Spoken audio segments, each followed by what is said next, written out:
My teenage years were full of sketching, angst, and trouble. I wasn't popular or unpopular. Maybe just forgettable. I guess that gave me a sense of freedom, so I hung out with crazy kids, doing crazy things, even though I mostly just watched the chaos ensue. We did it all. Put fireworks in mailboxes, hide roadkill in people's garages, break windows of the barber shop in Anchorage. My dad was furious, but he was so busy working he couldn't do much to stop me from going out. I think being an adult means there's no one to stop you making hard decisions. He had to make a living, and he couldn't be in two places at once. Yeah, I realize that now. But at the time, I was sure he was more interested in growing his business than what was going on with me.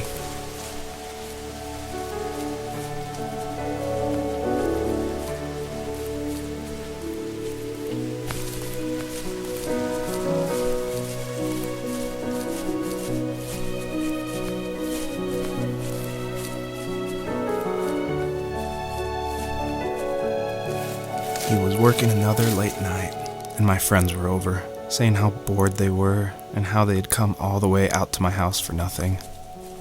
One of them mentioned how that old, ugly beyond belief truck was still in the garage, and how we should take it for a spin. I was only 15, so I kind of fought it for a while. The next thing I knew, we were careening around the mountain path, rocks spitting onto the sides of the cliff, while my dad's cringeworthy bluegrass blared out the speakers. I drove while my friends were in the back of that yellow and purple truck, throwing beer bottles and trash at anything remotely interesting. Felt like I was soaring in the air with borrowed wings. But all good things have endings. A cop outside of Eagle River pulled us over after he saw us send a bottle rocket into someone's yard.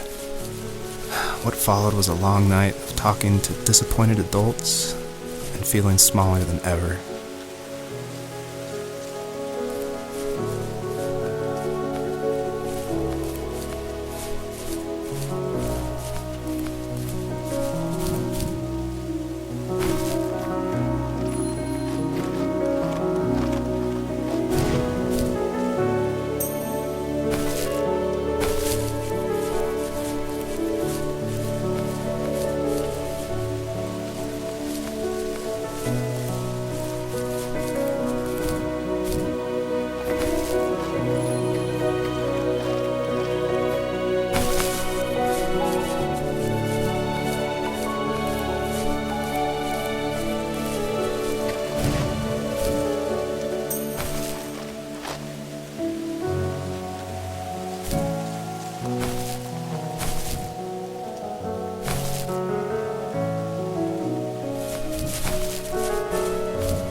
After he drove me home from the police station, I blew up at him, saying how I never wanted to be like him, how I was going to be someone and leave that hick icebox for good.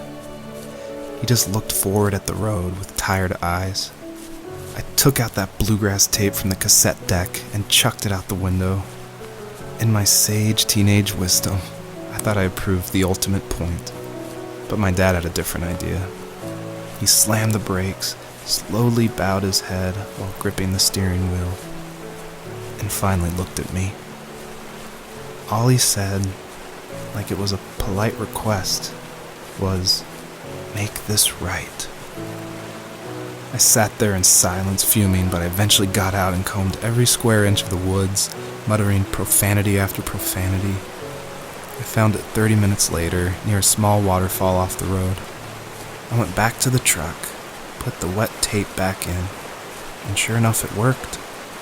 We didn't speak another word to each other the rest of the night. Wow, I knew you were a crazy teenager, but It's hard to believe, isn't it? Surprises me too.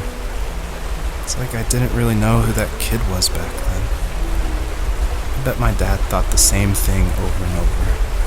It's almost like he was saying, "Make this right," to himself, more than to me.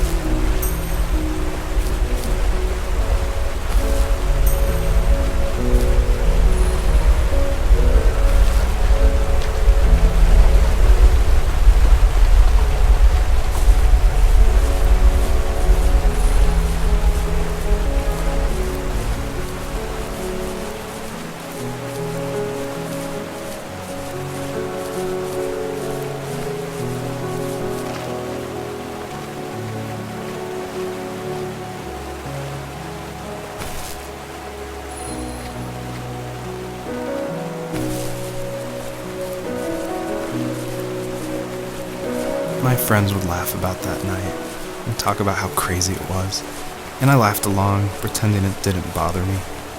But it did. I imagined my friends growing old in the bush, unable to find that thrill in those godforsaken ice fields. It's like those mountains were a literal wall, keeping me from leaving, where all I would have to look forward to are lumber yards and evening beers. I had to climb over. That was my only goal for a long time.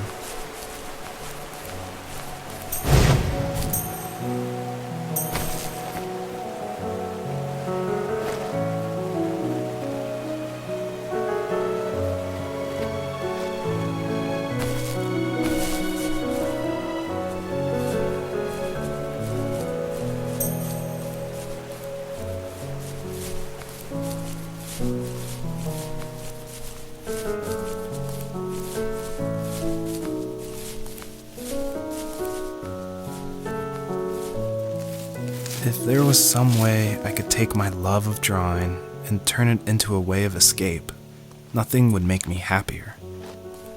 I wanted to create instead of tearing trees down. I wanted to move to the lower 48, not because I hated it there in Alaska, but I hated the idea of it.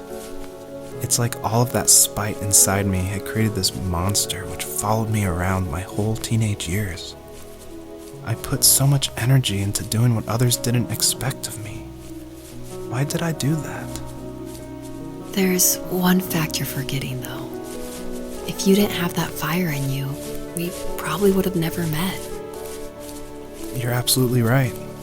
Maybe the destination is all that matters in the end. But then why am I awake? Why am I seeing this fox go on her journey? And why can't I stop thinking about my dad?